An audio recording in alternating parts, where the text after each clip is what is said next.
Hello everyone. In this lecture, we will be covering date and time related functions in Excel. We all mention date and time in different formats. Sometimes we use date, month and year, which is DDMMYY, or sometimes it is month, date, year, MMDDYY, or sometimes the month is written in words instead of number. Excel supports all these formats and it even identifies the input in cells if those are dates or not. For example, if I type 1 oct and press enter, it picks up that it is date automatically, and in the formula bar it is written in default date format. One function which we will use to see today's date in default format is equal to today function. This just returns the today's date. Whenever the sheet is refreshed, this formula is also refreshed. So this is showing 12th November right now, but if I close the sheet and open it tomorrow, it will show 13th November. Similar is the now function. We type is equal to now, tab, enter. You can see this includes the time also along with the date. Important thing to know here is, although Excel is showing us date, time in readable formats, in the back it maintains dates and times in number format. If we change this date to number format, we can see that it is converted to a real number. The integer part of this number is actually the count of days from 1st Jan 1900. So for 1st Jan 1900, the value will be 1. For 30th December 1900, this value will be 365. Today is 12th November 2018, which is 43,416 days from 1st Jan 1900. The decimal part denotes the time. So 24 hours will be 1 unit. For 12 hours, it will be 12 by 24 into 1 is equal to 0.5. For 6 hours, it will be 6 by 24, which is 0.25.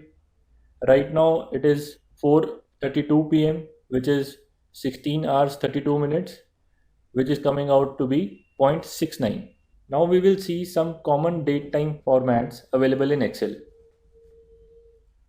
For this date,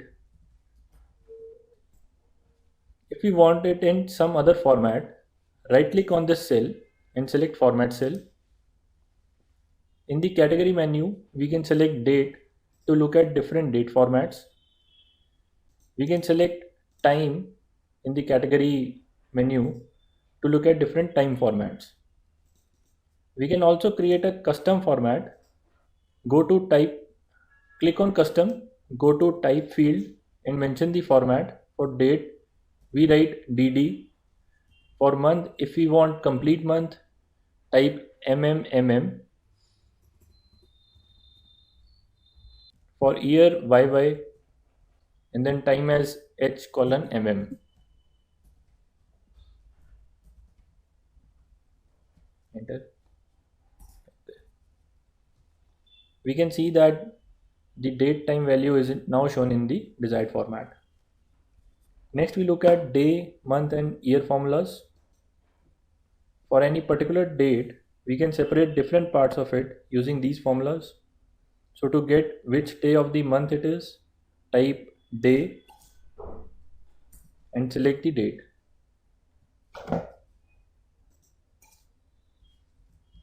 Today is 12th day of November, so 12 is the solution. To get the count of month in an year, use is equal to month and select the date.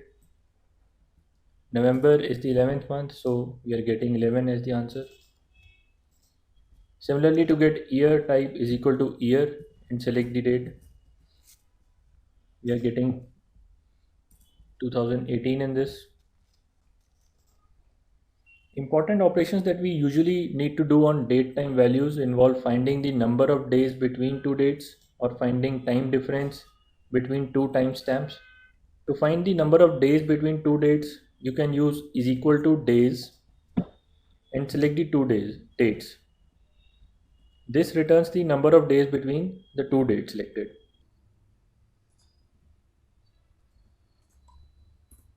We can see that between 12th November and 1st November there is a difference of 11 days. Similarly, for the next case, there is a difference of 440 days.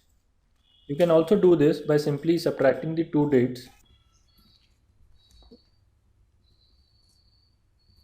You can see it is giving us the same result.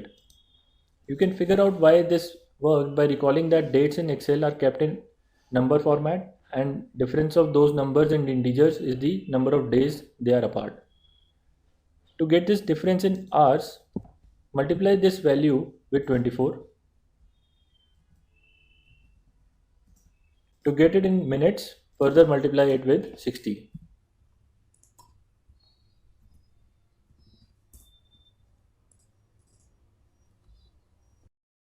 Third way to find difference in the two dates is the dateDiff function.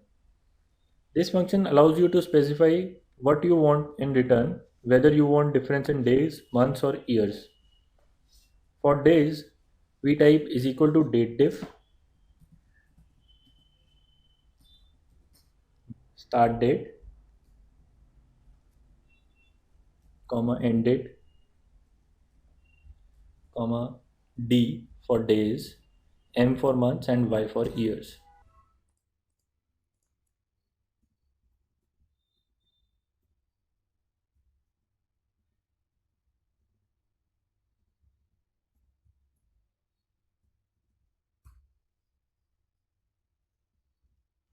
So you can see that in the second row, there is a difference of 15 months between the two dates selected. Similarly, it can be done for getting the difference in years.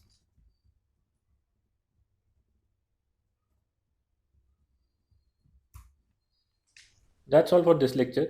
In the next lecture, we will discuss the index, match, and lookup functions. Thanks.